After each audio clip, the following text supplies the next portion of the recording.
Bismillahirrahmanirrahim. Assalamualaikum warahmatullahi wabarakatuh. Hari ini kita akan belajar satu tajuk yang terakhir daripada bahagian tajwid, iaitu hukum mad silah, bacaan ra' dan qalqalah. Yang pertama, kita akan lihat pengertian mad silah. Dari segi bahasa, mad ialah memanjangkan suara, manakala silah ialah hubungan. Tetapi dari segi istilah, mad silah bermaksud apabila ha dhamir, ini bentuk dia, yang berbaris bawah atau hadapan bertemu huruf-huruf hijaiyah dengan syarat huruf sebelum dan selepasnya mestilah berbaris. Seterusnya kita lihat bahagian mad silah. Mad silah terbahagi kepada dua. Yang pertama mad silah tawilah dan yang kedua mad silah qasirah. Apa dia maksud mad silah tawilah? Ialah apabila ha dhamir bertemu dengan huruf hamzah qat'u. Macam mana kita nak kenal huruf hamzah qat'u? Okay, tengok di bawah, huruf hamzah qat'u ialah apabila huruf hamzah berada di atas alif ataupun huruf hamzah berada di bawah alif. Ini kita kenali sebagai hamzah qat'u. Okay, cara bacaan mad silah tawilah ialah panjang 4 ataupun 5 harakat. Okay, contoh ayat yang menunjukkan hukum tajwid mad silah ialah pada perkataan yang Ustazah gariskan ini. Pada perkataan ini kamu tengok ada huruf ha dhamir dan dia bertemu dengan huruf hamzah qat'u. Maka bila kamu jumpa, maka hendaklah dibaca panjang 4 ataupun 5 harakat. Dan hamzah dhamir ini ianya berbaris depan. Manakala contoh bagi ha dhamir yang berbaris bawah pada contoh ayat yang kedua dalam surah Al-Baqarah, kamu boleh tengok dalam buku teks ya, sebab Ustazah ambil contoh daripada buku teks. Okay, tengok contoh ayat yang Ustazah gariskan, ada ha dhamir yang berbaris bawah dan selepasnya bertemu dengan huruf hamzah qat'u. Maka apabila ha dhamir ini bertemu dengan huruf hamzah, maka dibaca panjang ataupun panjang 4 ataupun 5 harakat. Manakala bagi mad silah qasirah pula, maksudnya ialah apabila ha dhamir bertemu dengan huruf selain hamzah qat'u. Maksudnya selain huruf hamzah. Huruf alif ke, huruf ba ke, huruf mim, huruf nun, huruf ya dan sebagainya. Okey, jadi kita tengok cara bacaannya panjang 2 harakat. Dan kita tengok contohnya pada ayat Al-Quran yang Ustazah gariskan. Kamu tengok ada ha dhamir yang berbaris bawah dan dia bertemu dengan huruf ya. Maka ini mad silah qasirah. Okay, contoh kedua kamu tengok pula. Ha dhamir yang berbaris depan dia bertemu dengan huruf mim. Maka ini dikenali sebagai mad silah qasirah. Dan kita tengok huruf selepas huruf ha dhamir iaitu mim itu berbaris dan huruf sebelum huruf ha dhamir iaitu nun itu juga berbaris. Ini yang dikatakan tadi dalam pengertian dengan syarat ianya berlaku sebelum dan selepas huruf ha dhamir itu mestilah ada baris. Dan kamu kena ingat bacaan mad silah tawilah dan mad silah qasirah ini dibaca ketika bacaan wasal, bukan ketika bacaan wakaf. Yang kedua, kita akan lihat maksud dan bahagian bacaan ra'. Bahagian bacaan ra' ada 4 bahagian. Kita tengok satu persatu. Yang pertama dikenali sebagai ra' tafkhim. Dari segi bahasa bermaksud menebalkan. Dari segi istilah, ra' tafkhim bermaksud menebalkan sebutan huruf ra. Maka kamu ingat tafkhim bermaksud tebal. Okey. Yang kedua adalah ra tarkik. Ra tarkik dari segi bahasa bermaksud menipiskan. Dari segi istilah, menipiskan sebutan huruf ra. Maka ingat tarkik pula bermaksud menipiskan sebutan huruf ra. Yang ketiga adalah ra tafkhim atau tarkik, di mana tafkhim lebih utama. Ianya bermaksud ra yang harus dibaca secara tafkhim atau tarkik, tetapi tafkhim lebih utama. Manakala yang keempat, ra tafkhim atau tarkik, tetapi tarkik lebih utama. Ianya bermaksud ra itu harus dibaca secara tafkhim atau tarkik, tetapi tarkik lebih utama. Kita akan lihat contoh-contoh setiap hukum bagi bahagian ra ini untuk kamu lebih fahami. Untuk memahami lebih lanjut tentang hukum bacaan ra, kita lihat dahulu situasi hukum bacaan ra beserta contoh. Yang pertama, kita lihat ra tafkhim. Untuk mengetahui ataupun bagaimana caranya kita nak mengenali ra tafkhim, Ustazah buat rumus, kita bahagikan kepada 3. Yang pertama, untuk kita kenali ra itu kita perlu baca tebal ataupun baca tafkhim.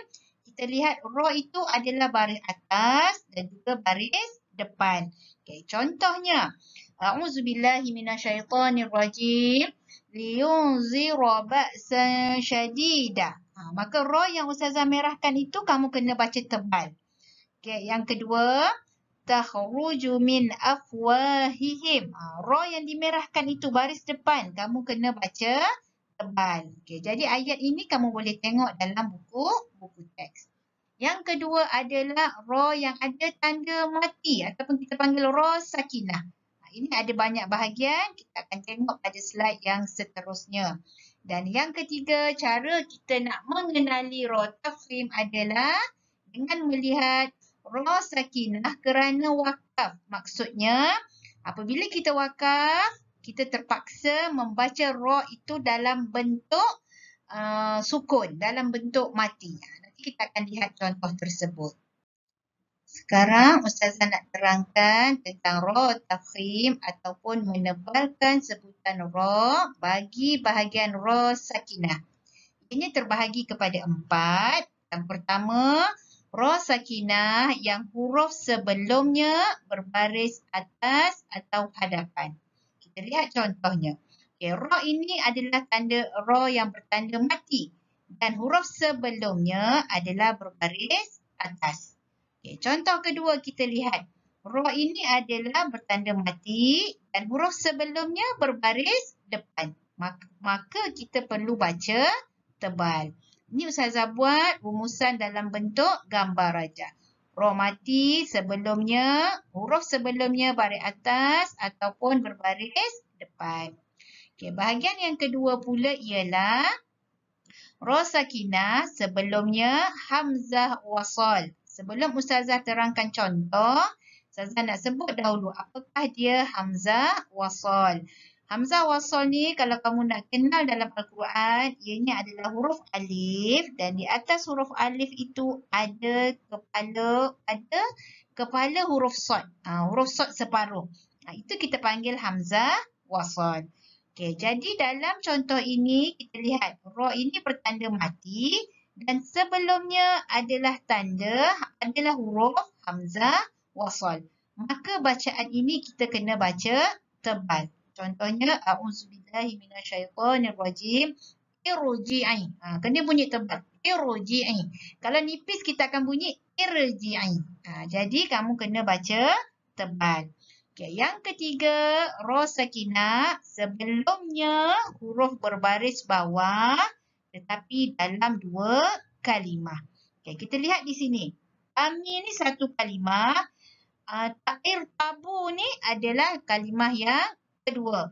Kemudian kita tengok. Ra ini bertanda mati. Dan huruf sebelumnya, maksudnya ada huruf sebelumnya berbaris di bawah.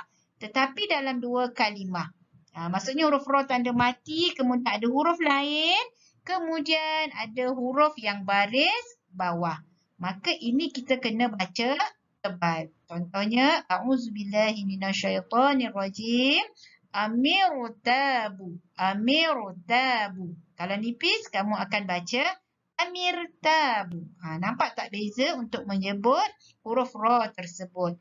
Di tepi ni Ustazah dah buat rumus dalam bentuk gambar untuk kamu mudah ingat. Ra tafkhim yang keempat dalam bentuk ra sakinah pula ialah ra sakinah dan sebelumnya huruf berbaris bawah dan selepasnya huruf isti'la berbaris atas. Sebelum Ustazah terangkan contoh, kita lihat dahulu. Apakah dia maksud huruf isti'la? Ianya adalah apabila lidah belakang naik ke atas sehingga menyentuh langit untuk menyebutnya. Contoh hurufnya ada 7 di sini. Iaitu kha, sad, dad, ghin, qaf, ta, za. Jadi bila kamu nak sebut huruf ini, kamu kena pastikan yang lidah belakang kamu akan naik ke atas langit. Bila kita nak sebut. Okey. Jadi kita lihat. Dia punya contoh adalah A'udzubillahi minasyaitonirrajim. Labil mirsadi. Labil mirsadi. Maksudnya ini adalah ra sakinah yang perlu dibaca tafkhim ataupun baca tebal dan selepasnya adalah huruf isti'la yang berbaris atas. Manakala sebelumnya pula apa-apa huruf hijaiyah yang berbaris di bawah. Maka ini kita kena baca tebal. Sekarang kita akan tengok bahagian ketiga dalam ra tafkhim iaitu ra sakinah kerana wakaf. Yang tadi ra sakinah sahaja. Yang ketiga ni ada sakinah kerana wakaf. Ada 3. Yang pertama, huruf sebelumnya adalah huruf mad iaitu alif ataupun waw. Okey, kita tengok. Dalam contoh ayat ini, huruf ra ini dia berada pada penghujung ayat ataupun pada ayat yang kita kena wakafkan. Dan sebelum huruf ra itu, dia ada huruf mad alif.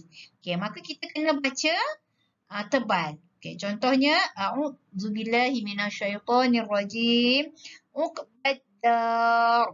Kena sebut ra itu secara tebal dan kita kena matikan huruf ra tersebut walaupun dia ada baris di bawah.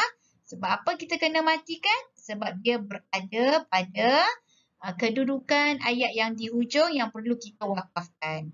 Okey, yang kedua, huruf sebelumnya berbaris atas atau hadapan. Maksudnya, kita tengok contoh.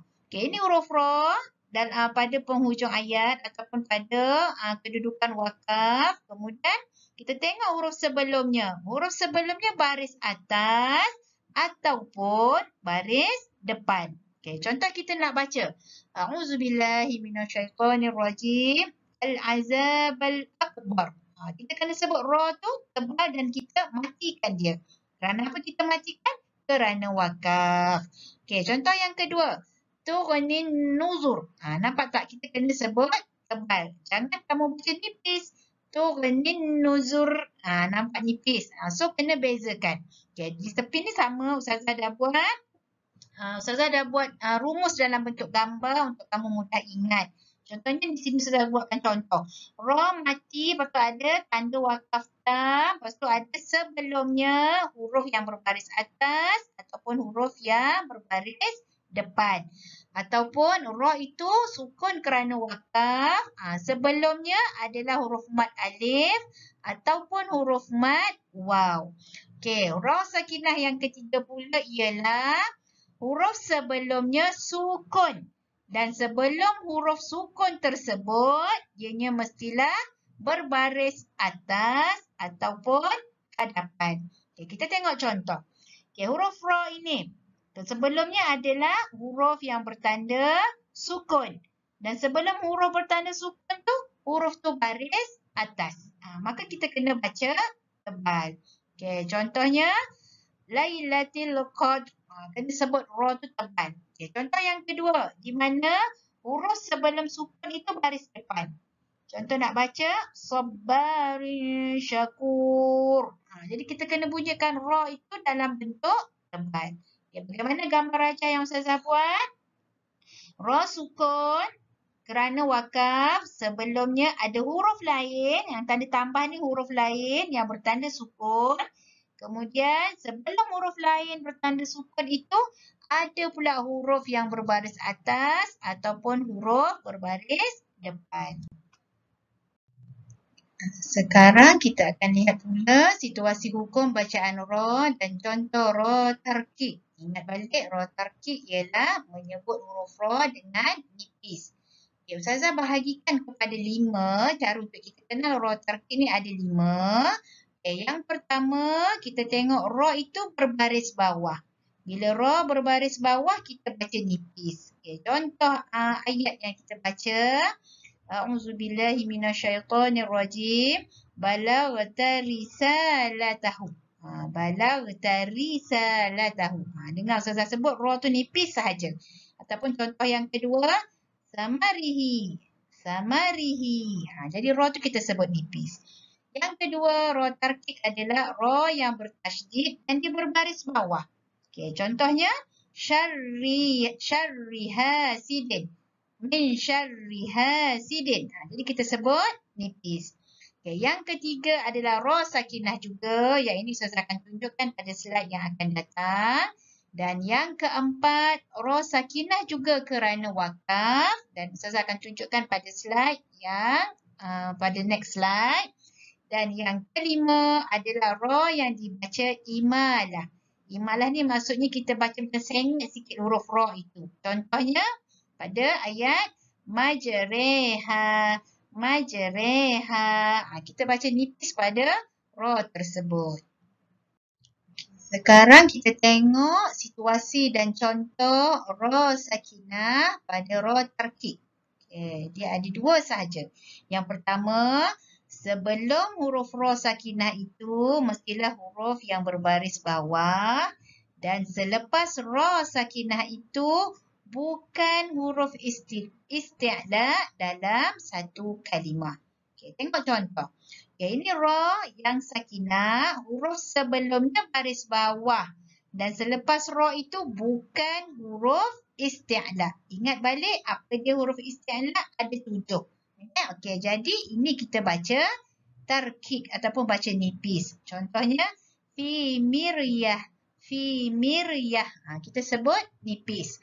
Okay, yang kedua, sebelum huruf ra sakinah itu mestilah huruf berbaris bawah dan selepasnya huruf isti'la tetapi dalam 2 kalimah. Contohnya, ini kalimah pertama, kemudian ada kalimah kedua. Ini ra yang bertanda sukun, sebelumnya baris bawah, huruf sebelumnya baris bawah, tetapi huruf selepasnya mestilah huruf isti'la. Contohnya di sini huruf sad. Dan dia mesti dalam 2 kalimah. Contoh kita nak baca fasbir sabra. Fasbir sabra. Jadi ra yang bertanda mati ini kita baca nipis. Di tepi ni Ustazah dah buatkan rumus. Okey. Huruf ra bertanda sukun sebelumnya ada huruf lain yang baris bawah. Dan tanda panah yang ke kiri ni maksud selepas bukan huruf isti'la. Manakala bagi keadaan yang kedua, ra bertanda sukun sama juga sebelumnya huruf yang berbaris bawah tetapi selepasnya huruf isti'la tetapi mestilah dalam 2 kalimah. Bagi keadaan ra tarkik, bahagian ra sakinah kerana wakaf juga ada 2. Yang pertama, sebelumnya terdapat huruf sukun dan bukan huruf isti'la. Serta sebelum huruf sukun tersebut mestilah berbaris bawah. Contohnya, ra ini berada dalam kedudukan wakaf. Kita tengok huruf sebelumnya adalah huruf yang bertanda sukun. Dan huruf itu bukan huruf isti'la. Dan sebelumnya pula adalah huruf yang berbaris bawah. Maka kita kena baca nipis. Az-zik. Az-zik. Jadi kita kena bunyikan ra tu nipis. Okay. Yang kedua, sebelumnya huruf berbaris bawah ataupun ya mat. Huruf mat yang ya tu. Okay, tengok contoh. Okay, ini ra pada kedudukan wakaf. Huruf sebelumnya baris bawah. Contoh yang kedua, ini ra yang berada pada tempat wakaf tetapi huruf sebelumnya huruf ya iaitu ya yang mat. Okey, contoh kita nak baca al-maqabir. Al-maqabir. Kita nipis saja. Contoh yang ada huruf ya mat ni al-khabir. Al-khabir. Nampak tak beza bila kita nak baca ra itu secara tebal ataupun secara nipis. Rumus tepi ni kamu boleh lihat Ustazah dah buat ya.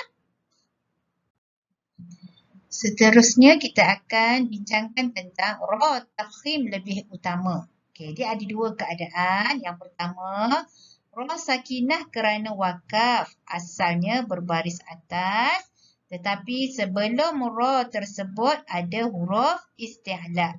Okey, contohnya mim mis. Maka kita kena baca tebal.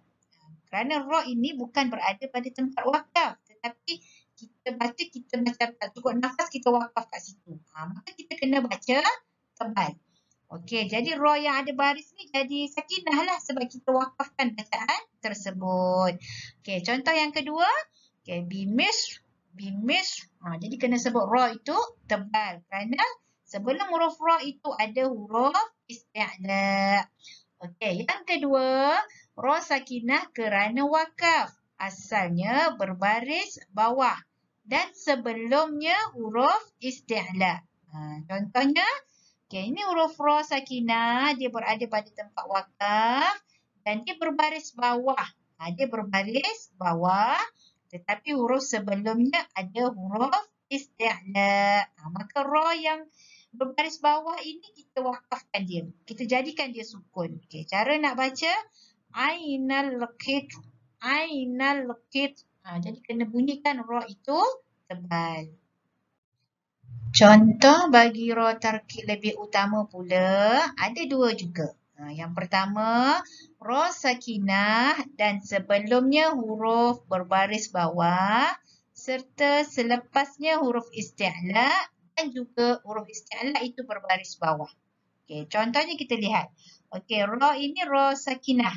Sebelumnya ada huruf baris bawah, tapi selepasnya ada huruf isti'la dan huruf isti'la itu berbaris bawah. Okey, yang kedua ialah ra sakinah kerana wakaf. Asalnya berbaris bawah dan selepasnya ada huruf ya yang dibuang pada tulisan. Asalnya pada ayat ini ada huruf ya tetapi dibuang pada tulisan tersebut. Okay, contohnya bila kita nak baca, kita nak wakafkan perkataan ini, fa'as. Jadi kita akan sebutkan ra itu nipis. Kalau ra itu memang berada pada tempat wakaf, kita lihat. Ra itu baris bawah. Sepatutnya selepas huruf ra itu ada huruf ya. Kita kena baca ri kan. Tapi dalam tulisan ayat Al-Quran ini kita buang huruf ya tersebut. Contoh kita nak baca wa nuzur. Nipis sahaja. Maka dalam keadaan ini ra tarkib lebih utama untuk kita baca. Seterusnya kita akan lihat hukum yang ketiga iaitu qalqalah. Kita lihat dulu pengertian qalqalah. Dari segi bahasa, qalqalah bermaksud detakan atau pantulan. Dari segi istilah, ianya adalah gegaran kuat. Gegaran kuat ketika menyebut huruf-hurufnya yang menghasilkan pantulan suara. Jadi kena ingat, maksudnya gegaran kuat ketika menyebut huruf-huruf yang menghasilkan pantulan suara. Hurufnya ada 5. Okey, Ustazah buatkan bunyinya seperti baju, dal, ko, to. Ba, jim, dal, kof dan to. Jadi kamu nak ingat sebut baju, dal, ko, to. Jenis qalqalah ianya terbahagi kepada 3. Yang pertama qalqalah sughra, yang kedua qalqalah kubra dan yang ketiga qalqalah akbar. Apa dia maksud qalqalah sughra? Apabila huruf qalqalah yang sukun di tengah atau di hujung kalimah ketika wasal. Maksudnya huruf qalqalah itu berada di tengah-tengah kalimah dan dia bertanda sukun. Ataupun huruf qalqalah itu berada di hujung kalimah dan dia bertanda sukun. Apa dia maksud ketika wasal? Maksudnya sebelum kalimah ini ada ayat lain. Dan selepas kalimah ini juga ada ayat yang lain. Okey. Qalqalah kubra pula bermaksud apabila huruf qalqalah yang sukun asli atau dimatikan di hujung kalimah kerana wakaf ataupun kita panggil sukun arid. Okey, apa dia maksud sukun asli? Sukun asli ialah sukun asal pada huruf. Huruf tersebut tetap bertanda sukun sama ada kita baca dia wasal ataupun waqaf. Manakala sukun arid pula ianya bermaksud sukun yang mendatang. Huruf asalnya berbaris.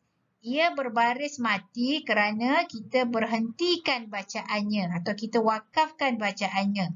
Apabila kita baca ketika wasal, maka huruf itu kita hendaklah baca dengan baris dia. Okey, contoh kita tengok. Okey, huruf qalqalah di sini berada pada hujung kalimah dan dia memang bertanda mati, memang sukun asli. Dia memang sukun asli. Kemudian contoh yang kedua, huruf qalqalah ba ini. Dia ada baris tetapi kita matikan dia. Kita jadikan dia sukun arid kerana dia adalah ketika wakaf. Maka inilah kita panggil qalqalah kubra. Okey, qalqalah akbar pula ialah apabila huruf qalqalah yang bertasydid di hujung kalimah yang sukun ketika bacaan wakaf. Apabila huruf qalqalah yang bertasydid, maksudnya ada sabdu yang berada di hujung kalimah yang sukun ketika bacaan wakaf. Okay, kita tengok contoh. Contoh kedua-dua, huruf qalqalah ini berada pada tempat wakaf. Contohnya huruf jim. Dia ada tanda tasydid dan berada pada hujung kalimah.